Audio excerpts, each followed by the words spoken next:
Jake Saenz and Tod Moore, welcome to the show. Glad you have us, man. So you guys are the co-owners of a gym down in weird Austin, Texas, called Atomic Athlete.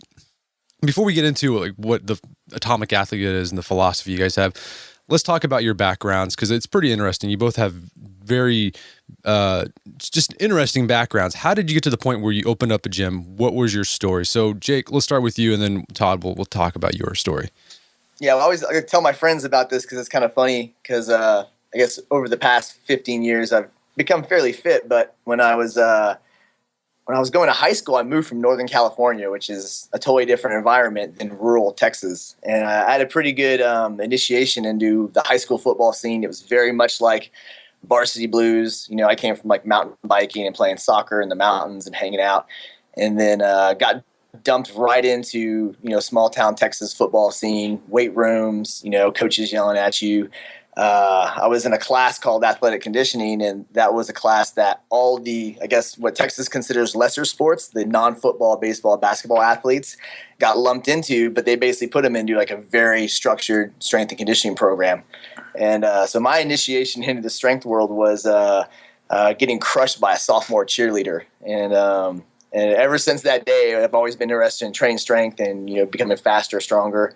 Ended up doing powerlifting out throughout high school. I got stronger and stronger. Was never really that good at it. I was a smaller guy, thinner guy. And then I really had an infatuation with the military. So once I got out of high school, enlisted in the Army, went over to the Ranger Regiment for 4 years. Was a team leader there. Met a lot of good dudes. Even then, though, I could see a lot of issues with what they were doing for training. It was more of like a let's break these guys versus let's build them up kind of attitude. Spent 4 years there. Ended up getting out right before Iraq, after Afghanistan, and then went to college. And in about 2008 or 9, I was kind of at that crossing point of like, what do I want to do career-wise? And as I started looking at different professions and whatnot, most of them required experience in a specific field. And one thing that I experienced and passion in was training, whether it's strength, conditioning, endurance, all that stuff. And so I started Atomic Athlete in about 2009. Okay. And Tod, your story. So I was always the absolute worst athlete in the gym. Still am. I mean, in our gym of 200 athletes, I'm hands down the worst. And playing football in Texas, you just had to work a lot harder. So my dad always helped me out and lifted weights and really got into that. And it was just, I was always a bad athlete that worked really hard and liked to lift weights. And then after high school, I got really into running, got into marathon running. That turned into triathlon, which oddly enough, is not that fun of an enterprise, but it did a lot of good for my cardiovascular and got me pretty fit. And then somehow got into boxing, which got me into Muay Thai. And then I went out to Thailand a couple of times and trained out there. And when Jake and I were living together at the time, when I'd come back, we would do these crazy workouts outside. These just really ridiculous workouts, which weren't CrossFit and they weren't anything else, but they were just this combination of lifting and running and breathing. And we would start doing other things, and everybody's like, "Oh, you've done this before." And it's like, no, we're just pretty fit guys. So we were starting to see the beginning combination of fitness early on. We just didn't quite have a track to follow it with. But yeah, it was just putting in hard work. So it sounds like your guys' life history, right, with training led up to the creation of Atomic Athlete. It seems like you've taken the best of what you experienced, whether it was in football, Muay Thai, the military, and brought it together in this program. For our listeners who aren't familiar with Atomic Athlete, I mean, what is the overarching philosophy? Because you do have one. I think this is great. What I love about you guys, a lot of gyms or online programming or fitness guys, like they don't really have an overarching philosophy. It's just like, okay, we're going to lift, you're going to look good. But you guys have something bigger going on. What is that? I think for us, it's more the, we always tell athletes, they come in, they kind of like, oh, I want to look better. I was like, well, you're in the wrong place. That's going to be your diet, your discipline outside the gym. What we really want to do is make you, like our motto says, stronger, faster, and harder to kill. Although it's a great thing to put in the back of a t-shirt, it really has a lot more meaning to it. And so our goal is to make you a better functioning athlete outside the gym. So although the gym is an amazing place, we do test in the gym, we don't put a lot of emphasis and a lot of weight on what actually happens in the gym. Like for us, the gym is just a an artificial, very controlled training environment. And what we want to do is just make you a more capable human being outside the gym. So a good example would be myself. I took Todd and 2 other of our athletes on this mountain hunt last week. So we spent 6 days up in western Colorado at altitude in snow, carrying packs, bivvying out in like sub-freezing weather. Like that, for me on a regular basis, is the test environment. And these guys all wanted to go. They weren't even hunting. They just wanted to go test themselves outside. So the big underlying philosophy is train in the gym to perform outside the gym. And that's our main purpose. It's just make you more capable. And we do that both mentally and physically. So that's a huge emphasis on it too. So when the athletes come in, we put a lot of thought process into what they should be thinking about, what they should be feeling, what they should be doing, how they can take that outside the gym. I mean, a big thing we've always said in here is if you're going to fail, we want you to completely fail, completely have a meltdown in the gym so it doesn't happen outside the gym. This is our controlled, safe environment. So if something bad is going to happen, we want it to happen here, and then you can address that problem, fix that problem for anything that happens in the outside world. Awesome. We'll get into more about the psychological and mental aspect of what you guys do. But before we do that, let's talk about the programming you do. Like the main one you guys do, and I've done it before in the past, is what you call hybrid. And when I try to explain it to people, it's hard for me to explain because it's like I tell them the way I describe it is like it's sort of like CrossFit but not CrossFit. I mean, how would you guys describe the programming you do at Atomic Athlete? Well, we've been trying to come up with a one-line answer. I know, it's hard. For a really long time. Because, I mean, like when you walk in the gym, you see a big warehouse. You see kettlebells, barbells, dumbbells, sandbags, a big open space, mats. And so if you just kind of walked in off the street, you'd be like, oh, it's like a CrossFit gym. You guys do CrossFit. And it's like, no, we definitely don't. And, I mean, some of our best friends own CrossFit gyms, and they're great coaches. But, our main philosophy is different. We don't view fitness as a sport. We view it as a tool to use in whatever endeavor it may be, whether it's rock climbing, hunting, jiu-jitsu, fighting, soccer, whatever it may be.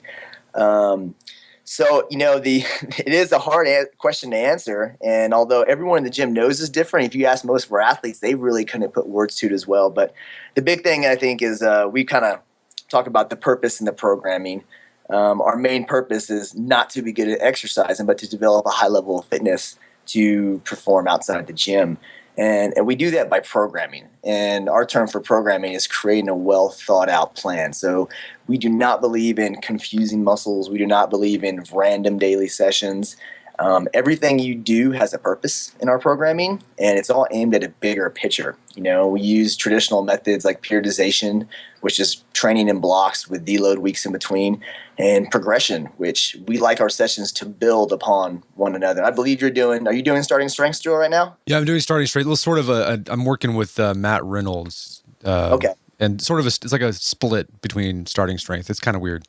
Gotcha. Yeah, I mean, but like basic concept of progression, and progressive overload is, each week you go in there when you're squatting, you're squatting a slightly heavier load. And, we've done the random thing before way back in the day.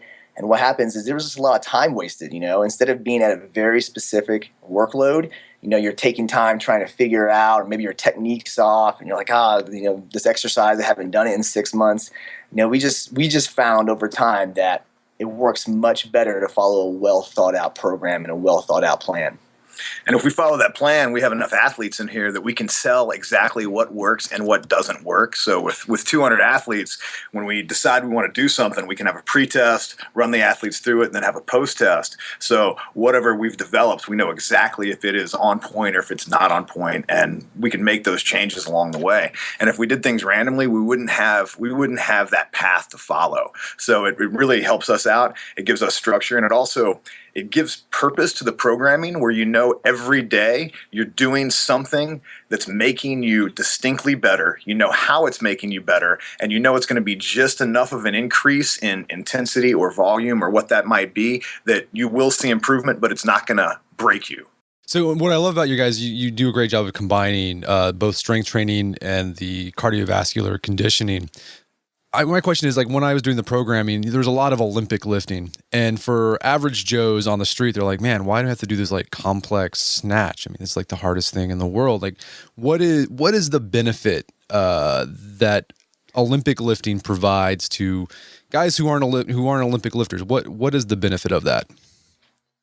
Well, we in the gym really, really like to Olympic weightlift. As a coach, it's very stimulating for us. It's fun to coach. But as athletes, we experienced at one point, it's very difficult to teach yourself how to Olympic weightlift. You can read all the books you want, you can watch a lot of videos, but without having a trained eye, it's very difficult.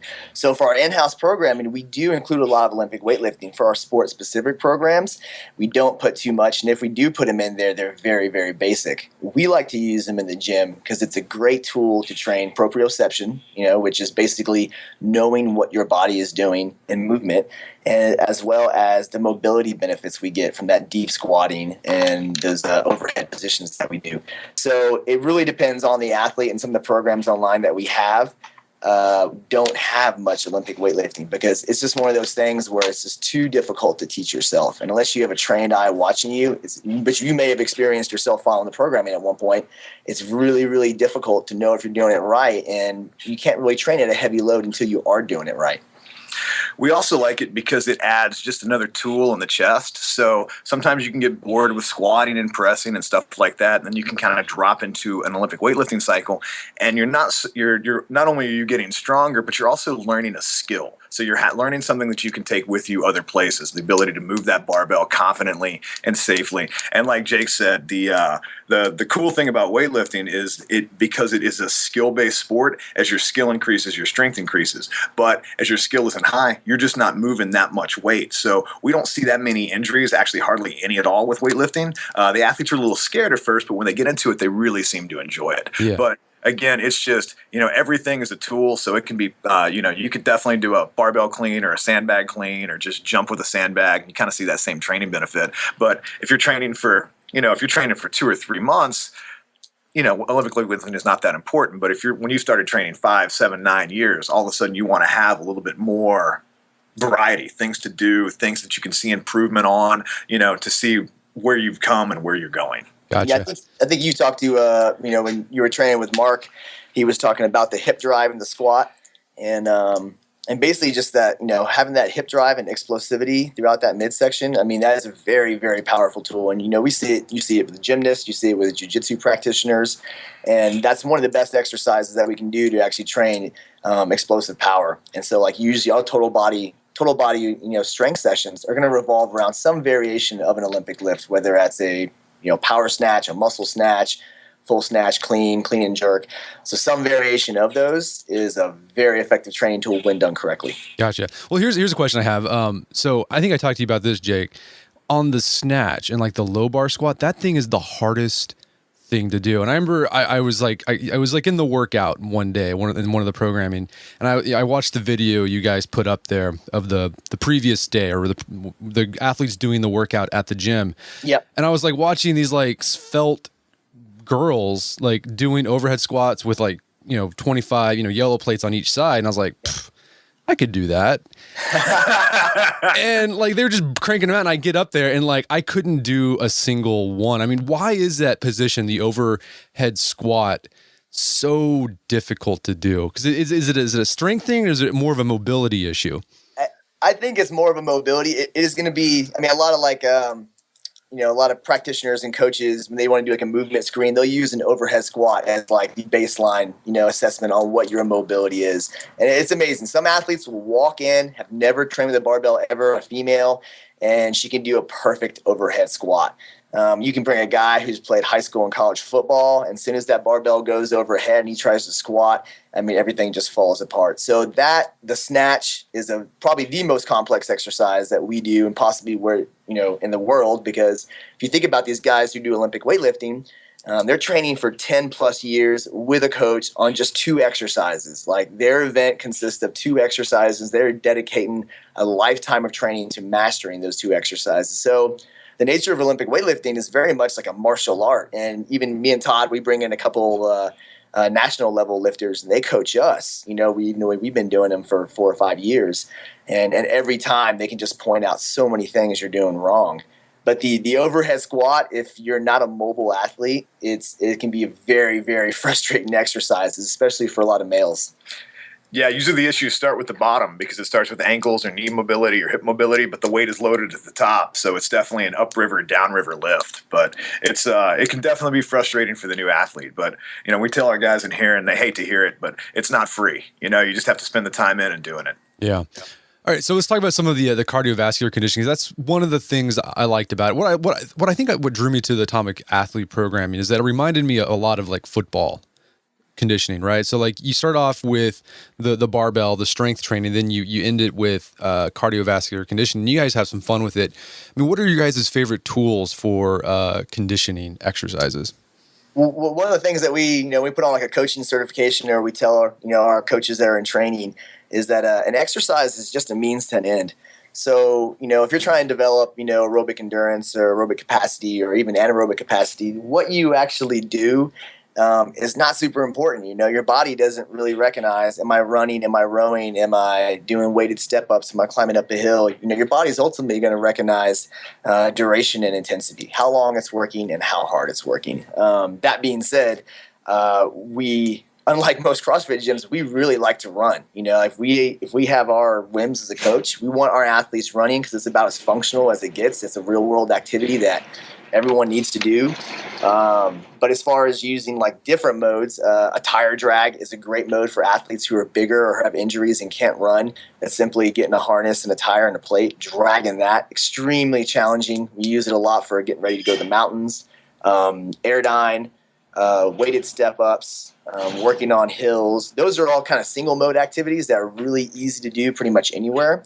And then you start getting more into the more conditioning, traditional stuff, sandbags, kettlebells, body weight, obviously exercises like burpees and sandbag get-ups, kettlebell snatches. Those are all really good metabolic exercises that provide conditioning. So we look at the whole cardio thing in kind of two components.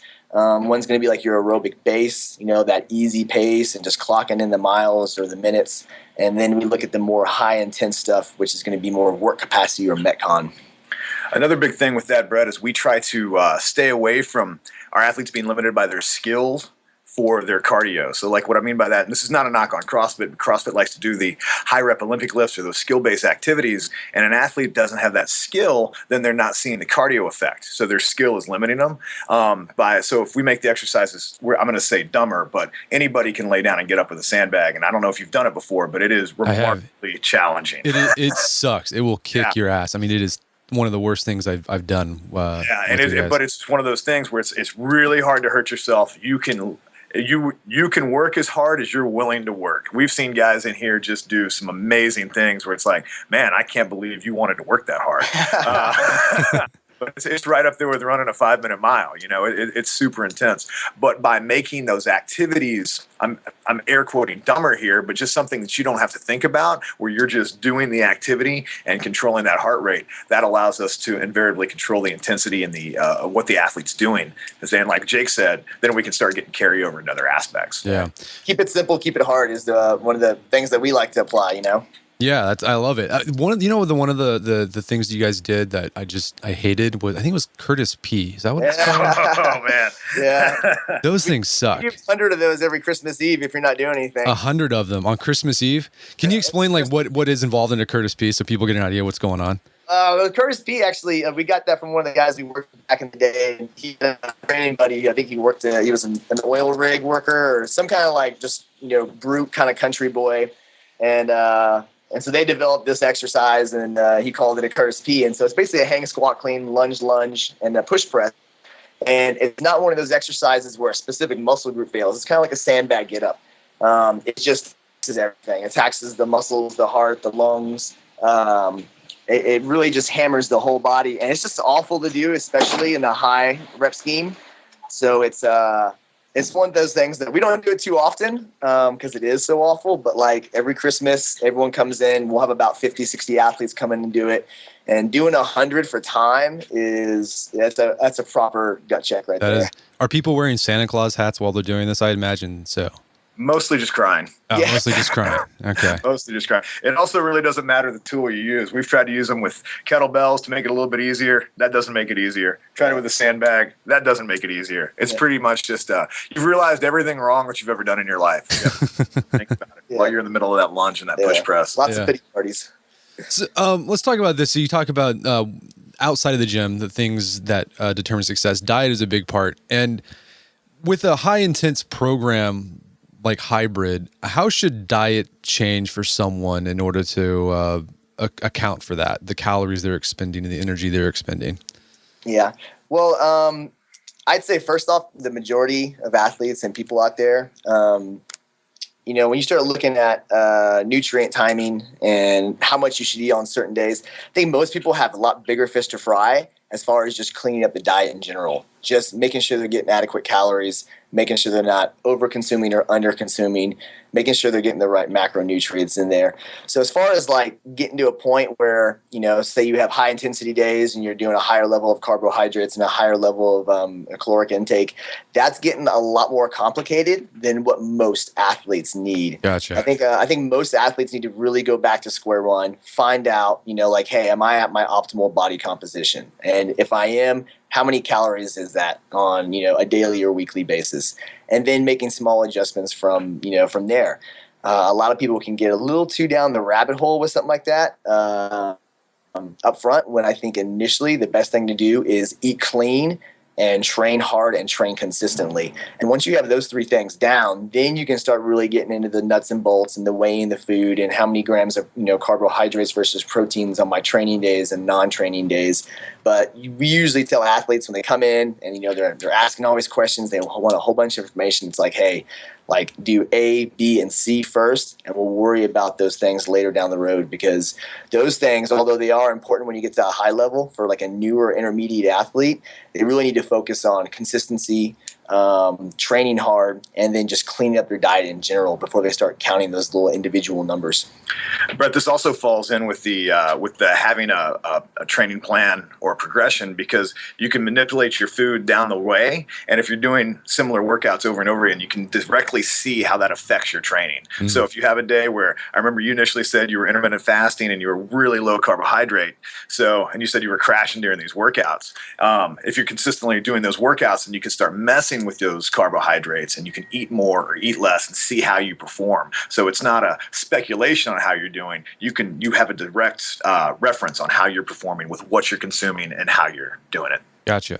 All right, so keep it simple again. Keep it simple. I think like I said, a new athlete will come in, they start asking all these crazy questions, and it's like, hey man, I can tell by looking at you and watching you move. It's like you really just need to train hard and consistently up front. And then once you get those problems knocked out, okay, now let's start dialing in nutrition. And the hard thing is, from our perspective, and we always tell people when they come in, like, oh, I want to look good. It's like, okay, cool, man. Like, read this book that's nutrition based. It's also got a lot to do with your genetics and how your body reacts to food and training.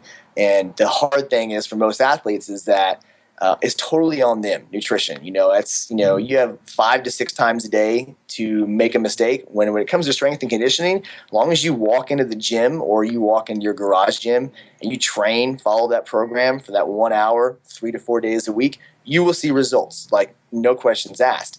But the diet thing, there's so many opportunities to fail. Little small decisions like, ooh, I'll have one more bite, or maybe I'll go for ice cream tonight. And what happens, that takes the power of us as coaches. It takes it away. And so we can't control those factors. And then it's very difficult to base success on something that you don't have much control of. So it really comes down to an individual athlete's discipline is how they're going to actually end up looking, as well as their daily nutritional kind of priorities. Gotcha. So let's talk about some of the psychological aspects of training, because you guys, you talk about that. You build this into the programming. Like, there will be instances where you'll say you're going to do this just so you can become more resilient or become more mentally tough. So I mean, how do you do that beyond? I mean, how do you develop that grit in an athlete where they're like, I can keep pushing on even though my body says no, I can't. You can't go on. I mean, how do you develop that into a person? Well, Brett, it kind of comes back to the programming. It initially starts with just showing up every day. So that's the first thing we tell our athletes. When you come into this gym, you need to show up 3 times a week for 4 weeks. I don't care how tired or sore, beat up you are. We can change the workouts. Anything can be changed in here. As Jake said, everything can be moved around. It doesn't really matter. But it's consistently training yourself to show up every day. I think you had Eric Greitens on the podcast, and he said the biggest thing with being successful in selection is just showing up. And even when Jake and I did this hunt last week, if I just got up at 4:30 in the morning and got my boots on, then I knew I was going to be okay. And it's the same thing in the gym. And we've had athletes talk about, they just sit in the car and they're nervous. I'm like, all they have to do is get out of the car and walk into the gym, and the first step is done. It's the very first step. After that, it's just repeated exposure to different stresses. Because like I said earlier, if you're going to have a breakdown, we want it to happen in a gym. And provided you're being coached well and you know what's going on, you're not going to have a total meltdown. You can kind of see where the wheels fall off. And we know, Jake and I do the workouts. We see the athletes do the workouts. Everything's vetted. So we know pretty much exactly what's going to happen when it happens. And through time, we're just able to ramp up the intensity or ramp up the expectations. And we just tell our athletes at the beginning of every session, this is exactly what we expect to see. This is exactly how we expect to see you perform. And there's just no gray area with that. And you've noticed guys will come in here and it's kind of like that Fight Club slogan. You're just kind of a ball of dough. And then after 5 or 6 months, man, they're mentally just rock solid, able to get in there. And it's like, man, I would follow that guy anywhere. So it's pretty interesting to see. But it's the biggest single carryover is the mental fortitude to just kind of consistently drive through these workouts and train. Gotcha. So besides the gym down in Austin, where people, if they're in the area, go check it out, but you also offer the programming online. So how does that work? And then besides the hybrid programming that you offer, what are some of the other programs people can find online? Well, basically what we did with the site was we kind of, bottom line is training in a facility like ours, it's not cheap. It's fairly expensive. The average CrossFit gym or strength and conditioning facility is, it's going to be anywhere from $150 to $250 a month, and a lot of times there's not a good facility next to you. So we kind of saw that problem and thought like, hey, why don't we create an online coaching portal that can solve the majority of these issues? Unfortunately, we can't have eyes on the athlete and give them corrections, but we can provide them with programming, exercise videos, coaches' notes, talking about what we saw and what our athletes did, problems that our athletes experienced and how to overcome them, and then watch a video of the actual athletes doing it. So you can kind of get plugged into like this online community of other athletes training. And the key word there is training. Like, we're not working out, like we're training. Like working out's like waking up like, hey, what am I going to do today? I'm gonna go for a run, or today I'm going to do my buys and tries. We use the term training because you're following a specific plan and you're working towards a specific purpose. And so the online platform, has all those tools, and then there's programs of all types. We got everything from what we do here in the gym, which is more of a hybrid-based program designed to get you stronger and faster and more mentally resilient. We have sport-specific programs for guys going to military selections. We have running-based programs. We have arm hypertrophy programs. We got core programs. Body weight-based programs. Like the one our athletes are working through right now is called Short on Time. So that's one that's great for the holidays. It uses minimal equipment. And it's a 40-minute session. And we've been doing them with our athletes, and man, they're hard. Really hard. They're really hard. They're not easy, because our programming is so diverse. We'll do a 16-week strength cycle, which gets really, really geeky with 1-rep maxes and percentages, and we'll do isometric, eccentric, concentric type of movements. And then sometimes we just go back to that keep it simple, keep it hard mentality, which is what we're doing right now. And they are just as challenging. And it doesn't matter if you're using body weight, if you're using kettlebells or a barbell. Those are just a means to an end. And so you get a little bit of everything. So if you're like someone, like, hey, I want to get faster, or hey, I'm trying out for a SWAT, school or a SWAT team, and I'm 25 pounds overweight, I need to get my lungs up, get my legs rolling, then there's a program on there for you. And we're always adding to it too. So there's a huge diversity of programs available. And it's basically you get everything our athletes get, but you just don't get our eyes on you actually watching you.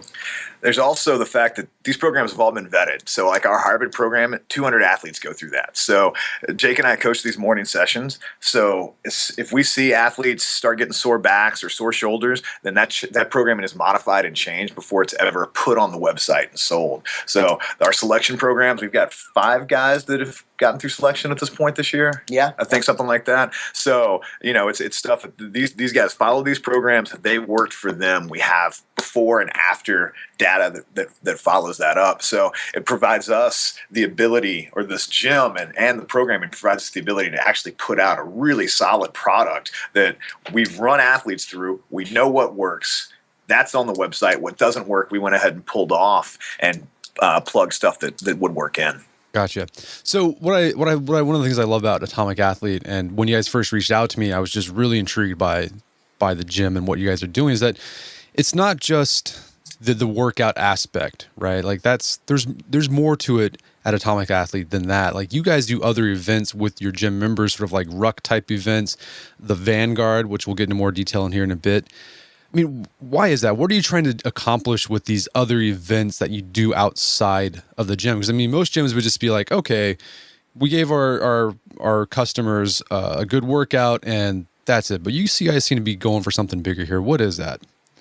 I think what it is like, that initial conversation we had on purpose and like, hey, we want you to be better outside the gym. And so we kind of want that to be like a reality check for our athletes and kind of remind them like, hey, this gym is a very controlled, artificial environment. And outside is not, it's not controlled. It's not artificial. You have rain, you have inclement weather, you have low light conditions. And so what we like to do is actually take the athletes outside the gym and actually kind of let them test their fitness out there in an environment which, a soldier or a military guy would experience on a regular basis, a mountain guide, a big mountain hunter. But guys, who are IT dudes that work here in Austin and they don't get out and do stuff like that, that's a good kind of like eye-opening experience and a good revelation for them on like, hey, this is why I'm trained. Just in case something like this happens, I know I'm capable, I know I'm competent, I know I have the fitness to actually, mentally and physically to continue on and get the job done. And so it's a real interesting culture. It also has kind of evolved around the gym where,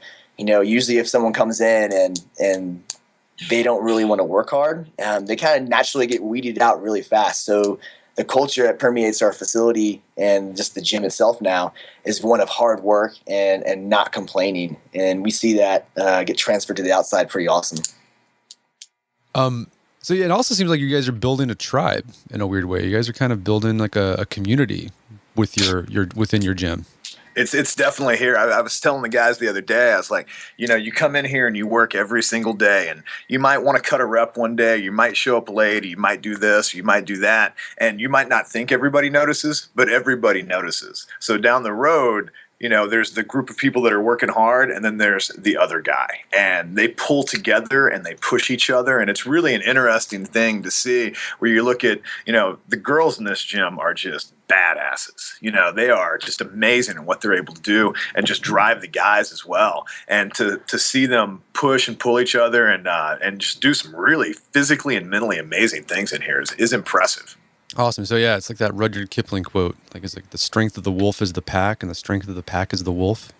Yeah. Because doing this stuff on your own, just no one there to hold you accountable. It's very challenging. So like we tell a lot of our online athletes, like, hey, get a training partner and hold yourselves accountable. That's one of those things that when you're doing it side by side with someone and like you're feeling sorry for yourself and it's awful, you're just getting crushed by a session, and you look to your left and there's 7 other athletes right there with you, then that kind of builds that tribe mentality. Like there's something that's amazingly built when everyone suffers together. And I experienced it in the military, us 4 experienced it this past week up in the mountains hunting.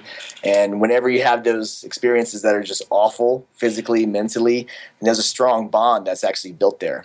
You'll definitely learn more about somebody during a hard training session in an hour than you will sitting in a cubicle next to them for 10 years. Yeah. For sure. It's gut check time. Yeah.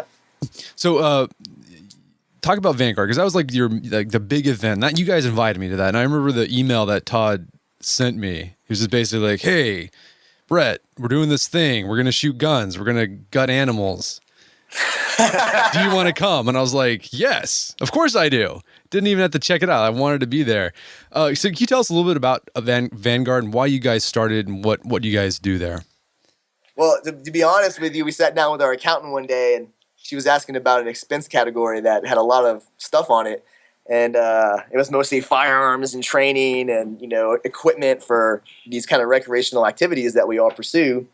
And I was like, yeah, so I wanted to ask you about that. And she basically said, well, you need to do an event of some sort that will justify these expenses. And I had a buddy, he's an SF guy out in Fort Bragg. And we always talked about like, it'd be cool when we retired to start like this man camp where, we go out and show these skills that we've learned over the years. And then so that was my first idea. I was like, well, hey, we'll just put together this, weekend long man camp. And, luckily for me and Todd, we have access to some really well-qualified individuals, military backgrounds, fighting backgrounds. They own jiu-jitsu academies, guys that work for like Petzl and Marmot and Solomon. And so we have this group of friends that are all very diverse and really, really good at what they do. And so we put together this, I guess last year was kind of like a very intense, hectic pace. It was like a 36-hour event.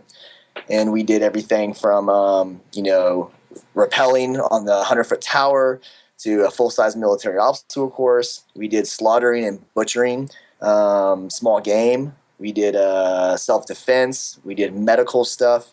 And we did firearms training. We got another one coming up here, which I guess in about 10 days. And it'll be similar in format, a little bit longer. We'll add a night kind of race challenge to it as well. And we're also adding carbines this year. So it'll be some mid-distance rifle work. Very cool. Very cool. Yeah, I wish I could have made it out this year, but things got in the way, unfortunately.